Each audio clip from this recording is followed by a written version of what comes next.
Hey, I'm Darlene and you're watching a rapid fire art tutorial. In this video, I want to show you my unique method for drawing a hyper-realistic eye from complete scratch.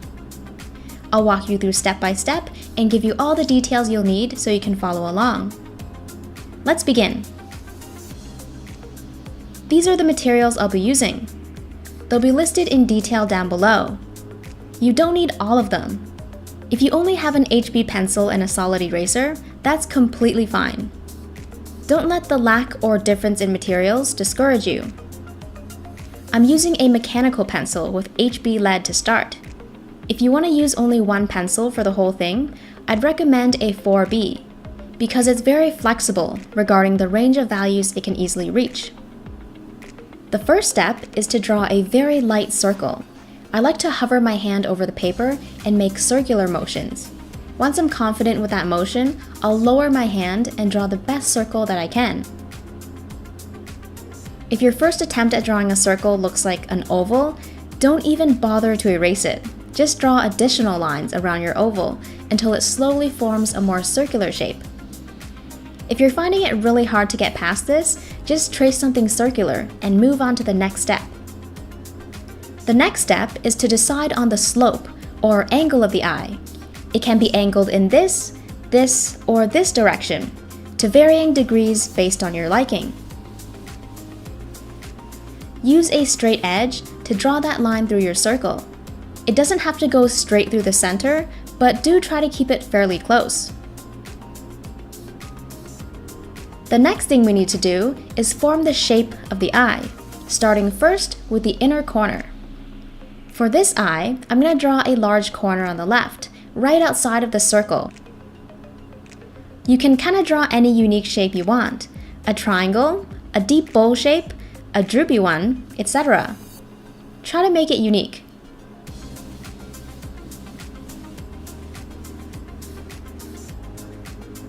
Moving on to the top eyelid. It's going to arch all the way across the circle and end at this intersection here. Just draw a stroke up, across, and then down.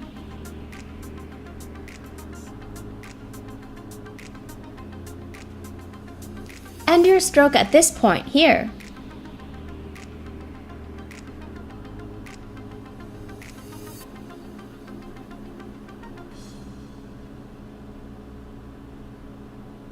For the bottom lid, we'll need to draw a more shallow curve. Just extend this stroke naturally to the right. Angle it down slightly, and then back up again to close the loop.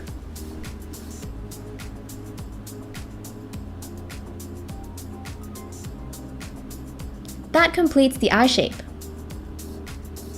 But there's one more thing, and that's the upper eyelid crease.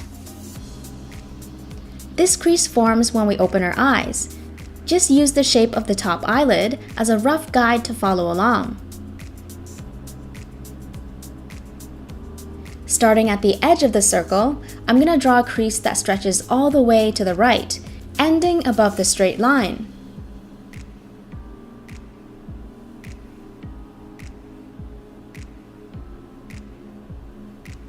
So I'm going to end the crease above this line here. I'm going to wrap the tail inwards, but you can also flare it out and add wrinkles if you want. Now that we have a structure drawn out, let's erase all of the initial construction lines. So that would be the circle and the straight line going through it. I bought this electric eraser on Amazon a while ago, and I'm just trying it out for the first time. It's a lot more effective than a kneadable eraser for getting rid of construction lines quickly and cleanly.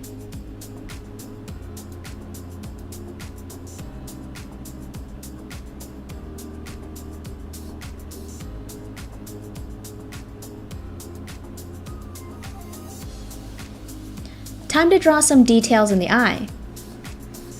Where the inner corner of the eye opens up to the eyeball, draw a very faint, shallow curve to separate the two zones. I'm going to draw the iris next. For sizing, a good rule of thumb is for the iris to take up about 2/4 of the eye horizontally. For this measurement, I'm not including the inner corner of the eye.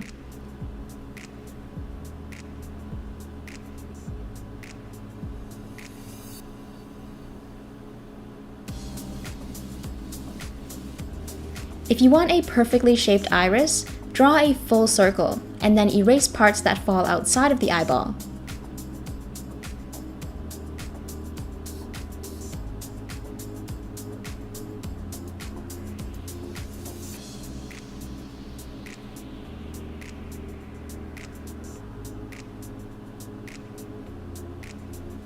Let me just erase the top part.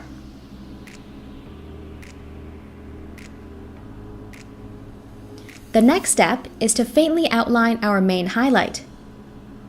I'm going to draw a reflection from a rectangular light source, such as a light box or a rectangular window. You can choose any shape you want for this step: a circle, oval, or two rectangles on either side. You can really get creative here. Since the eyeball is a round surface, don't forget to skew the shape of the reflection so it wraps around the curvature of the eyeball. This will help give off the illusion of roundness. You can make your shape more unique by throwing in some obstacles as well. For example, a photographer's head blocking the bottom left corner of the light source. Let's draw the reflection now.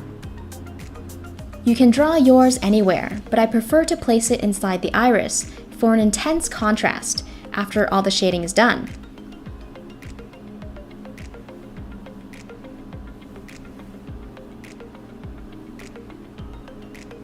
For the pupil, let's make a mark in the very center of the iris. You can find the center by drawing a cross through the iris. The intersection between the two lines is the middle. Around this dot, I'm going to draw the pupil. The size of the pupil depends on how much light is entering the eye. There are other factors as well, but let's keep this simple. The pupil regulates the amount of light entering the eye by changing its size.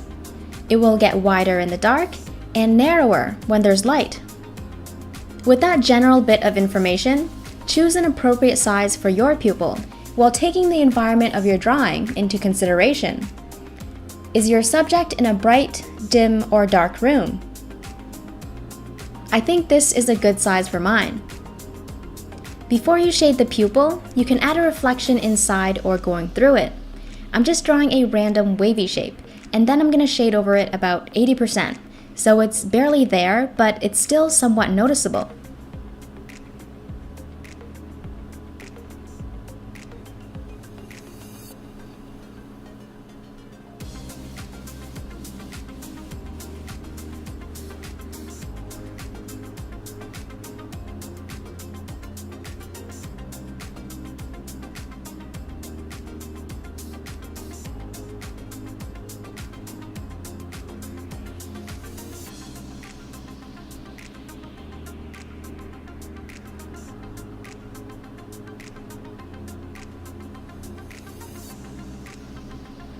Next is the iris. We're going to give it a lot of detail. To make the ring of the iris look less like an outline, let's thicken it slightly and blend it so the edges look much softer. You can blend using your pencil by slowly working around the edge, creating lighter and lighter lines until it fades to white. Or you can use a blending stump to smudge the graphite. Light smudging will result in light marks. Do this all the way around.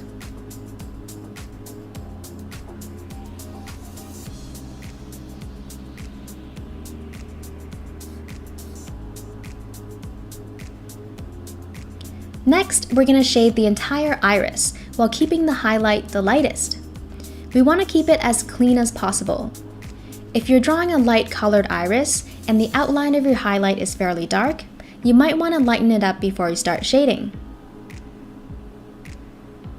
Since I'm drawing with a mechanical pencil, I need to thicken the lead by holding it at an angle and scribbling until the strokes become thicker.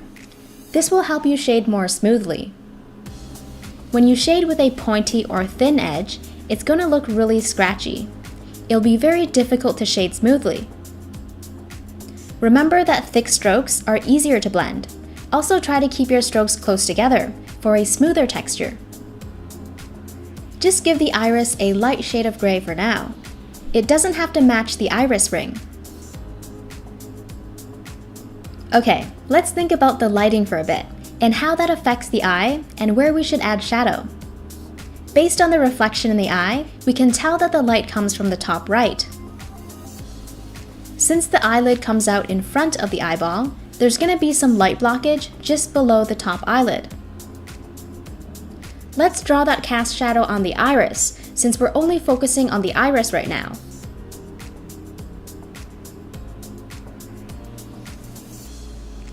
Make sure you lighten those pencil strokes as you work your way down, so that the edge of the shadow is soft.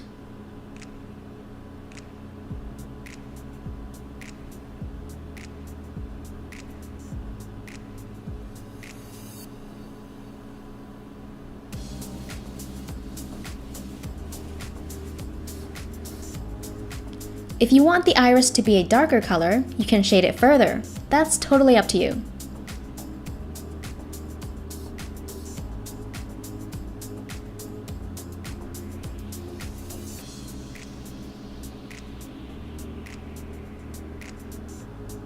Again, if your highlight outline is darker than the iris color, you can lift a few layers of graphite away using a kneadable eraser so it's less obvious.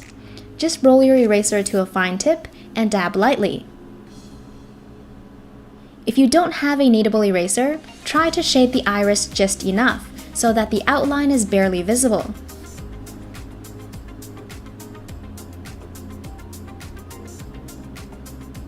Now there's no visible outline around the highlight.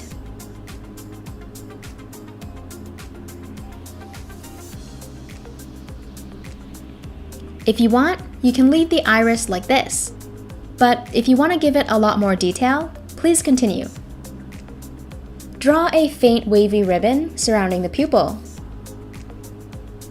Try to give it a random shape, avoiding any obvious patterns.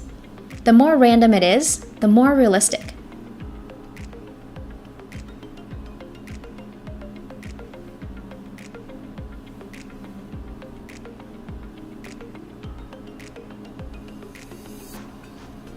Alright, now let's add some spokes coming out from the center of the pupil. Make sure your lines radiate from the very center. It'll help to start your stroke from the center of the pupil and work your way out towards the ribbon. So instead of doing this, we're going to do this. You can vary the darkness and thickness of each line for higher realism.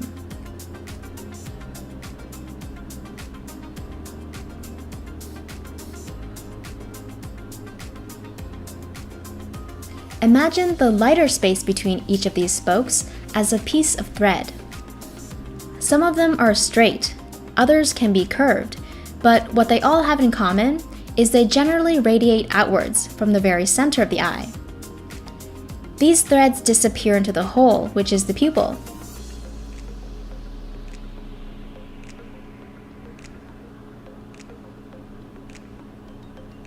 So where the spokes meet the convex areas of the ribbon, the curves that jut outwards, we're going to create some shadows that give this particular part of the iris more depth, making it appear deeper.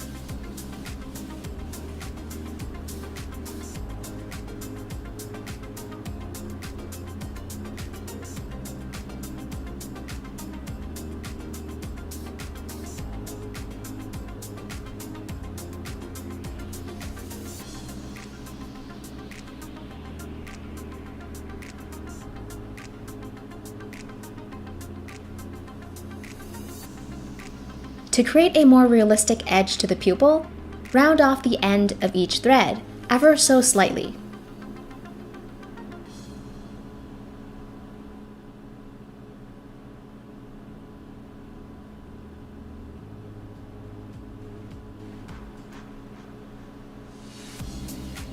You can do this by drawing black triangles in between each thread.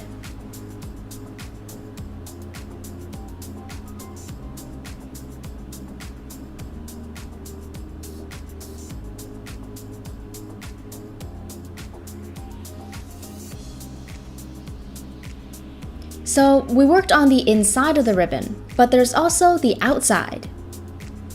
Just draw tiny threads squiggling outwards and gradually disappearing as it nears the edge of the iris.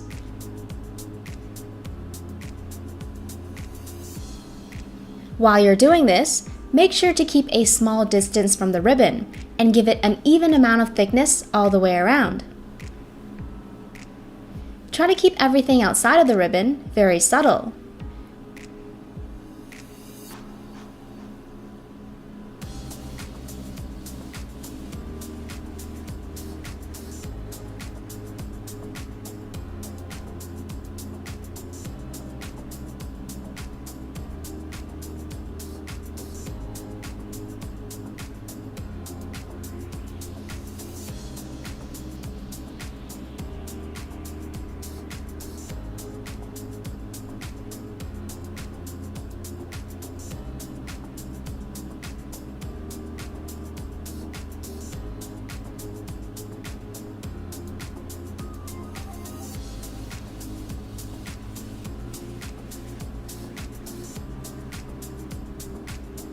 Where your thickest, most prominent threads intersect with the ribbon, join the two sections together to form a vein-like structure.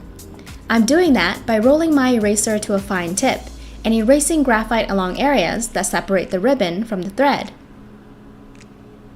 Here's a clear example of what I mean.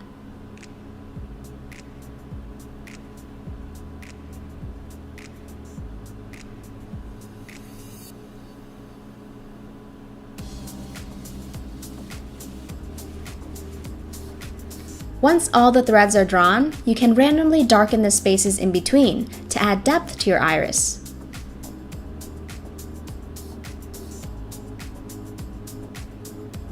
The squiggly threads should fade out as they near the edge of the iris. If they don't, you can shade over their tails until they do. Start out lightly, working in layers as you go, just to make sure you're not shading too much, because erasing is always harder than working slowly.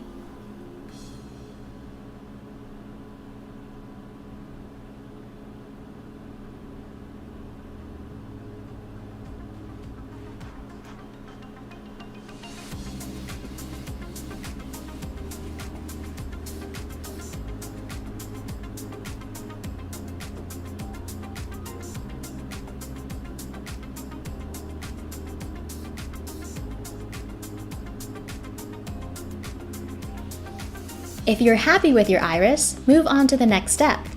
We're going to come back to this later to add more depth, but for now, let's finish the rest of the eye. The next step is to shade everything else in, starting inside the eye and then later, the skin. This inner corner has sort of a soft yet bumpy texture to it, so as you shade it, create a few bumps of different shapes and levels of protrusion.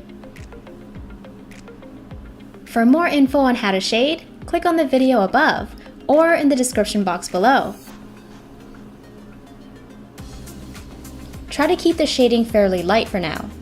Once we have everything else shaded, we can come back here to lighten or darken, depending on how the rest of the drawing looks.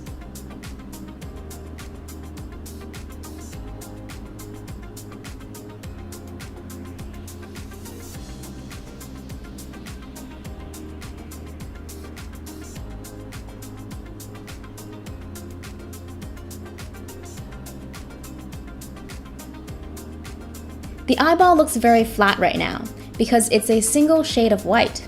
To make it appear round, try the contour shading technique by drawing curves that follow the contour of the round eyeball. I'm just creating shallow curved strokes along the eyeball. My strokes are darkest where the surface of the eyeball curves away from the light. So in this case, with the light shining down from the top right, the left bottom side of the eyeball will appear darkest because it's furthest from the light. Again, if you want to shade smoothly, always remember to keep your pencil strokes thick and close together.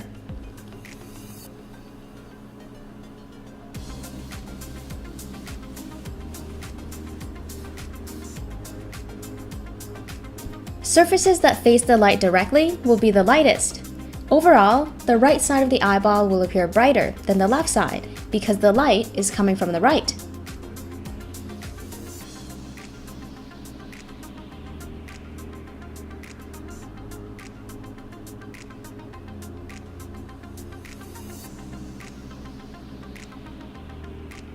I'm also blending the edge of the iris out more.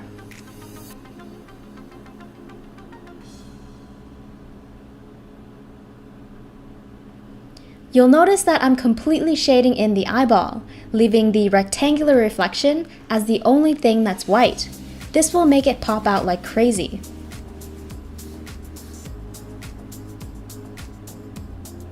Always make sure your patterns of light and shadow are consistent by referring to your light source constantly and seeing if any shadows are missing or if light needs to be added.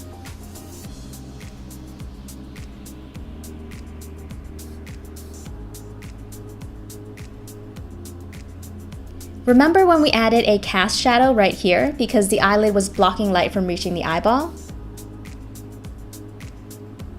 Let's shade the white part of the eye in the same way. Just add a slightly darker shade of gray along the top.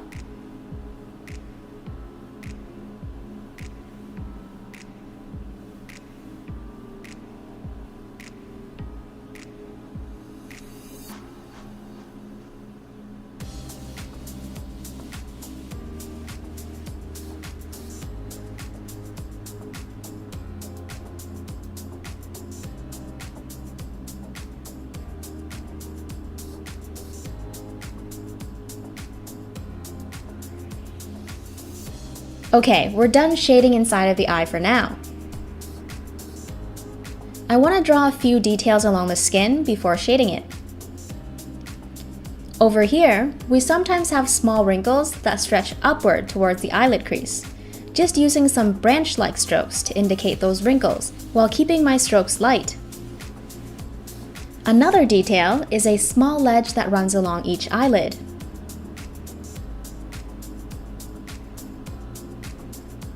In real life, there are no lines to indicate the edge, just a slight difference in skin color.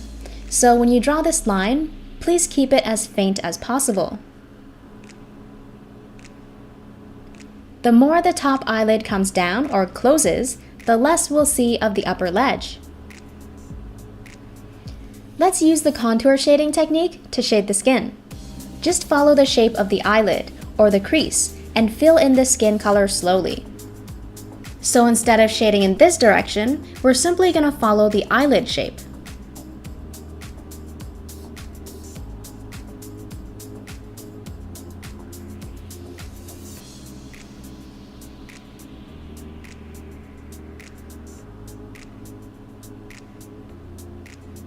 If the ledge outline starts to disappear, that's okay. You don't want it to be too obvious, but you also still need to see that it's there. It's going to help us later on when we draw the eyelashes.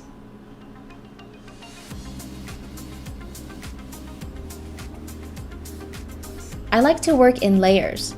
My first pass is just a flat shade of light gray. On the second pass, I'll add darker shadows along the crease.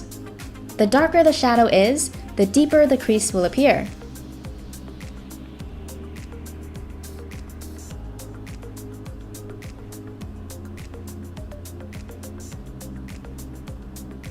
To stay consistent with patterns of light, I'm shading the right side lighter than the left because my light source comes from the top right side.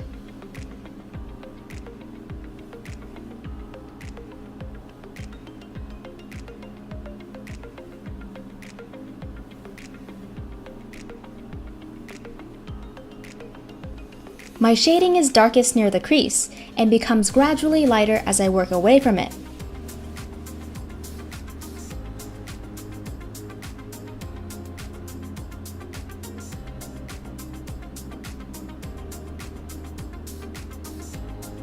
Same contour shading technique down here.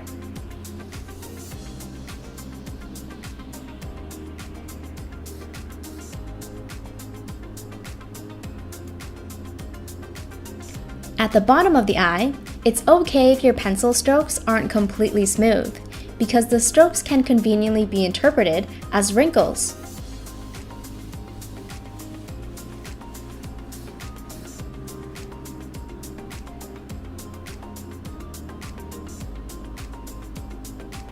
Directly under the ledge, I'm going to shade the skin a little bit darker. This will make the bottom of the eye appear less flat.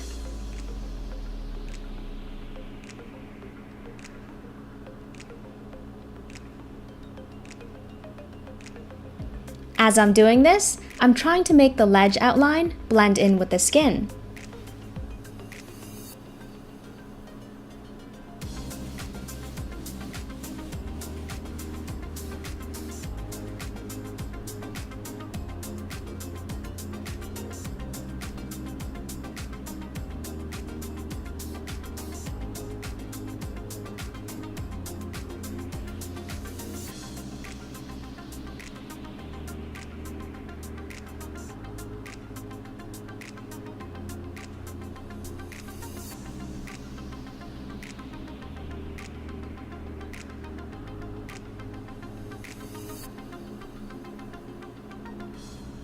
This part is optional, but I'm adding a few wrinkles under the eye, using strokes that are sort of disconnected.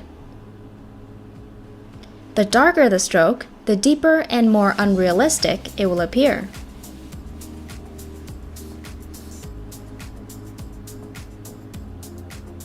Around the wrinkles, you can use the cross-hatching technique to create a texture that resembles skin. Just draw subtle strokes that go in all sorts of directions.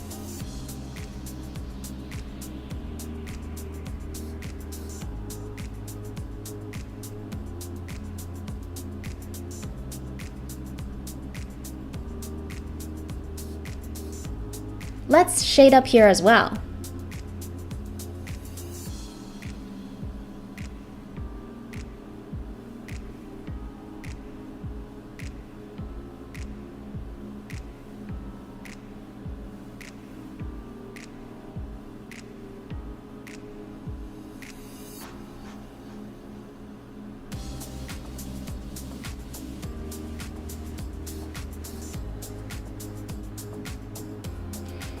And then along the crease, I'm darkening the graphite, making it gradually lighter as I move away from the dip.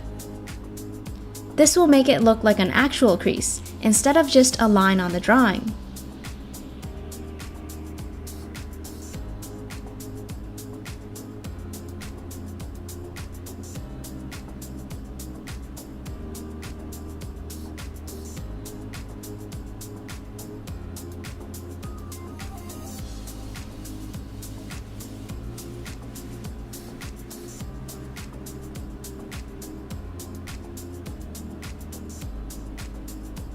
You can skip this next step if you're satisfied with the level of smoothness in the skin.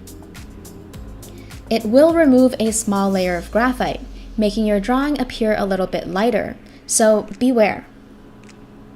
I'm just using a soft piece of tissue wrapped around my finger to smudge the graphite, getting the graphite bits to fill all those tiny valleys within the paper, which should make the drawing look much smoother. I'm sort of following the direction in which I shaded, and I'm using a different area of the tissue as I move from section to section, so that I don't smear darker graphite into a lighter zone, which would create an unwanted blemish.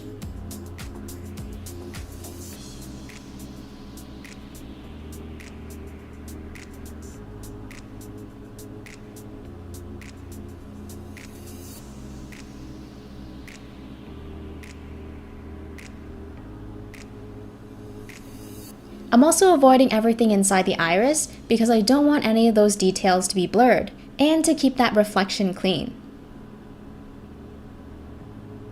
Again, as I mentioned, the drawing will appear a little bit lighter after you've done this. Here's what it looked like before I used the tissue paper and after. I'm just going to go back in and darken some areas again to bring back the level of depth that was lost. Again, I'm just shading dark areas darker because the tissue made it look lighter than I prefer. If you want to skip to the next step, navigate to the timestamp displayed on the screen.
Now the eye just doesn't look right without lashes, so let's draw those next. So the way I draw lashes is I draw 3 on each lid to start, each pointing in a different direction, like so.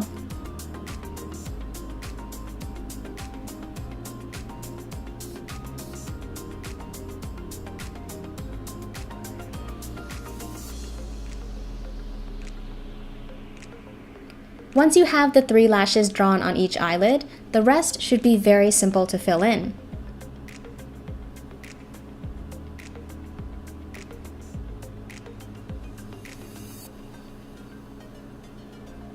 If you're having a little difficulty picturing the lash in 3D, you can think of each lash as the letter J. As you draw each one, working from the outside in, pinch the J until the space in between becomes so narrow that it turns into a straight line.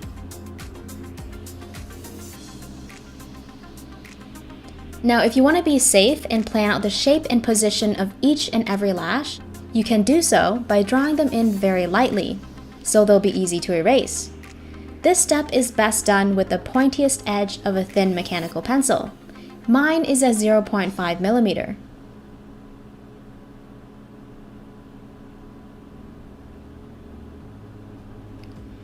Each of these lashes are rooted near the perimeter of the eyelid's ledge.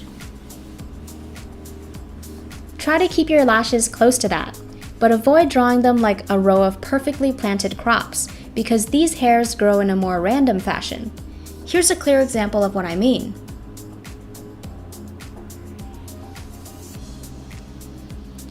I'm gonna go ahead and draw them in fairly dark using a 4B lead. This will allow me to create darker strokes that don't require much downward pressure. If you want to draw lighter hairs, stick to an HB or harder pencil. When drawing lashes close together, you can make the ends meet, forming a triangle or a tent.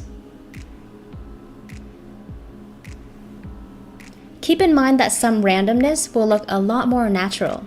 Some lashes do grow in random directions, so it's good to toss in a few that deviate from the majority. So instead of drawing all the lashes in a boring, predictable pattern, create some randomness, like this example.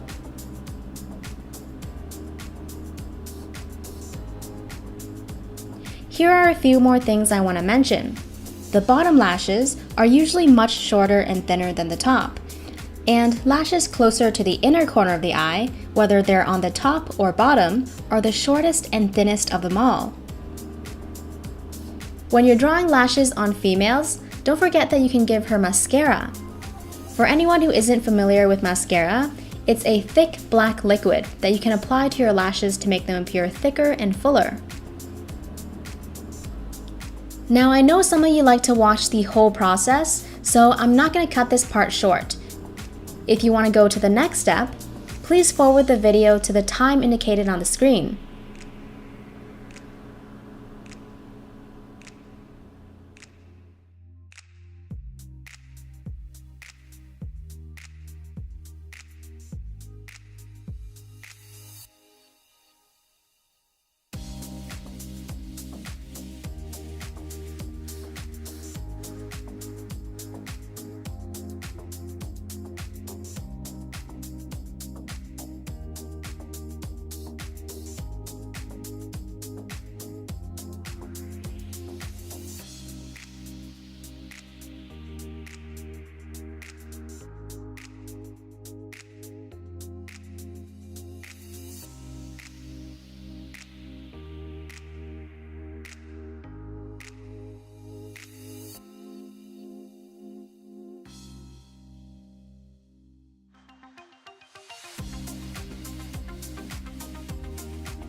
If some lashes are too long, you can easily shorten them by rolling your kneadable eraser to a very fine tip and dabbing the graphite away little by little.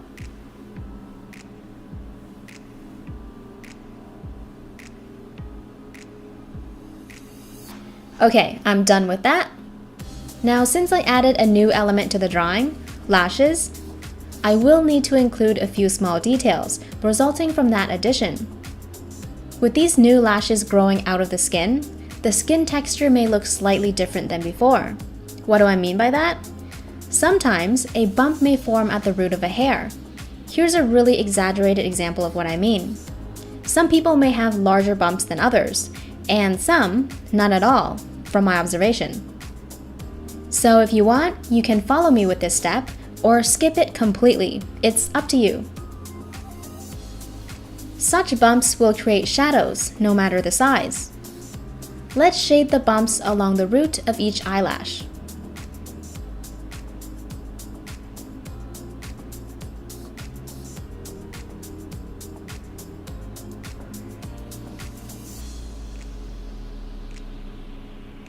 I'm doing a very light circular motion, like so.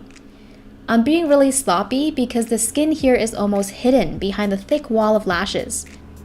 But I still want some of that skin texture to show through. It's just a small added detail. Alright, when we move on to the bottom lashes, the skin is much more visible because there are so few lashes. So we can't really be as sloppy.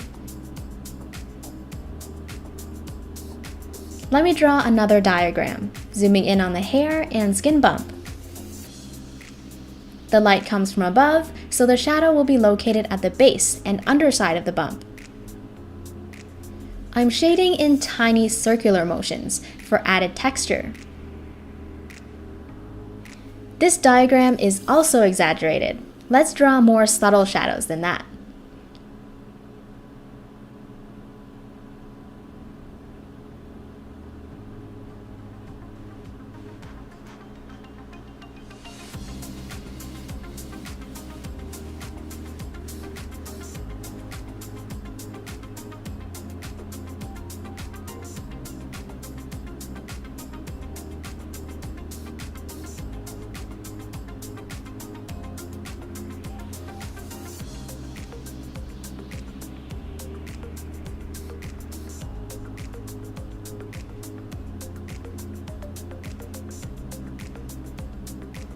Just deepening these wrinkles by making them darker.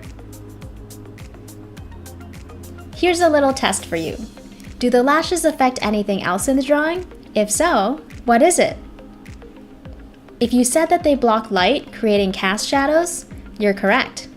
Although they are very thin, they do block a small amount of light. It's most noticeable under the top lid. It adds another layer of shadow along the eyeball. Just add a very light layer of graphite.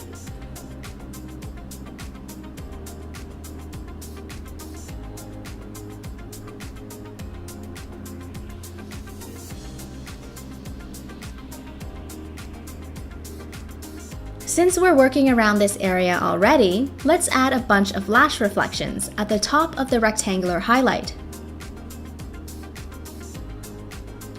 It's just a mirror reflection of what's above. I'm drawing short lines and very deep U-shapes.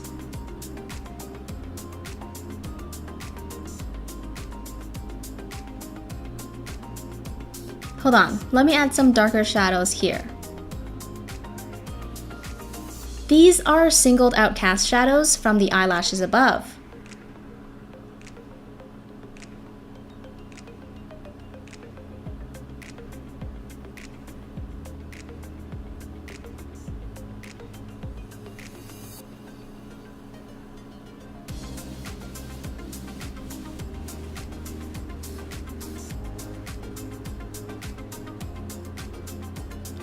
The next and very last step is to make the drawing pop out of the page. Take a step back or a few steps from your sketchbook and look at where you could darken or lighten the eye. This step is super fun, but you have to make sure that your eye is fully or almost fully shaded in order for this step to really make a difference. especially if your paper is white. There shouldn't be too much paper color showing through. If there is, try to shade a light layer of graphite over the area. I'm still using the 4B lead. Just gonna go over the darkest areas and deepen those values further to create a higher contrast. In other words, I want to create a bigger difference between dark and light. Just going in and making dark areas darker than they were before. This gives the drawing more depth. If you're using an HB pencil for this, it might be difficult to create these dark values because the pencil is meant for lighter work. If your paper starts to become wrinkly due to all the friction, it's probably a good idea to leave it at that. I'm not going to narrate this because I'm just amplifying dark values, so if you want to skip to the next step, navigate to the timestamp displayed on the screen.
Once you're satisfied, use a white gel pen or correction fluid to add a bright white inside the eye to create that glassy look where the light is intensely reflected. Aim for areas that are especially wet. Here I'm going along the edge of where the bottom eyelid touches the eyeball. There's always an extra bit of fluid around here. Smooth, wet surfaces reflect a lot more light than dry, matte ones. This area near the tear duct is also very moist. Just add little bits of white in the lightest zones.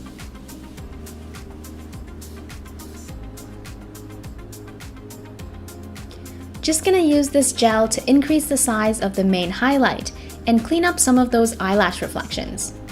I'm not gonna color the whole thing white because it's good to have some slight variation in value.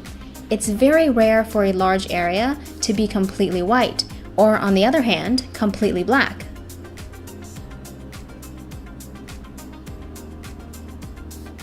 If you want to tone back some of the white gel or whiteout, you can always use your pencil to shade over it after it has dried.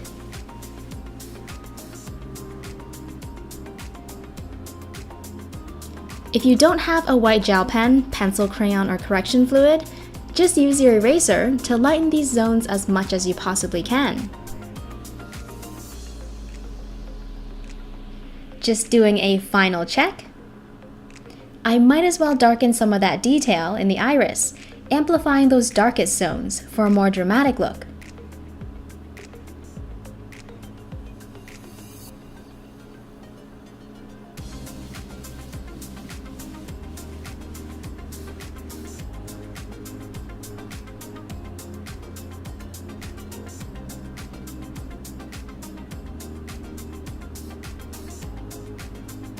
Let me show you the difference.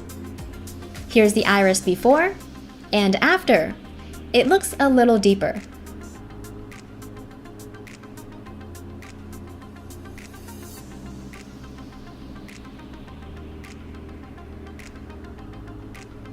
Now, if your eyeball doesn't look round enough, you can always darken the values some more until it takes on the right shape.